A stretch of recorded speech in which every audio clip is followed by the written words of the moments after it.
Hi అండి, అందరికీ నమస్కారం అండి. ఫ్రెండ్స్, ఇప్పుడు అందిన వార్త తీర్పు విడుదల, కోర్టు సంచలన తీర్పు అంటూ అప్డేట్ అయితే రావడం జరిగిందండి. అయితే ఇందుకు సంబంధించిన పూర్తి వివరాలు అయితే మన వీడియోలో తెలుసుకుందామండి. అసలు ఏం జరిగింది ఏంటి అనేది క్లారిటీగా తెలుసుకుందామండి. వీడియో మాత్రం పూర్తి వరకు చూడండి ఫ్రెండ్స్, అప్పుడే మనకి పూర్తి సమాచారం అయితే తెలుస్తుంది. లేట్ చేయకుండా టాపిక్లోకి వెళ్ళిపోదాము. ఇక విజయవాడలో రైల్వే ఓవర్ బ్రిడ్జి నిర్మాణం కోసం తమ భూములు తీసుకున్నందుకు భూసేకరణ చట్టం 2013 కింద పరిహారం చెల్లించేలా ఆదేశాలు జారీ చేయాలంటూ పలువురు హైకోర్టులో పిటిషన్లు దాఖలు చేశారు.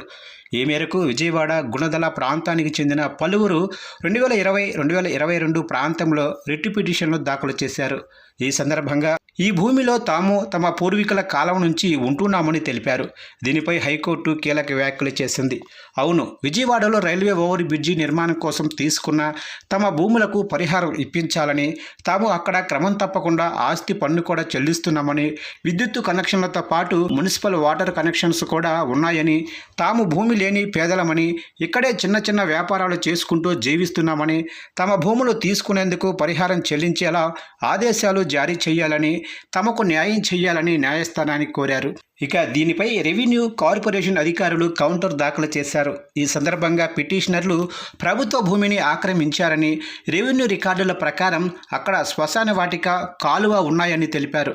ఇదే సమయంలో పన్నులు చెల్లించినంత మాత్రాన వారికి హక్కులు రావని, వారే ఆ భూములకు యజమానులు అనేందుకు వారి వద్ద ఎలాంటి డాక్యుమెంట్లు లేవని, అయినప్పటికీ మానవీయ కోణంలో వారికి 114 ఇళ్లు కేటాయించామని చెబుతూ వారు పరిహారం పొందేందుకు అనర్హులని తెలిపారు.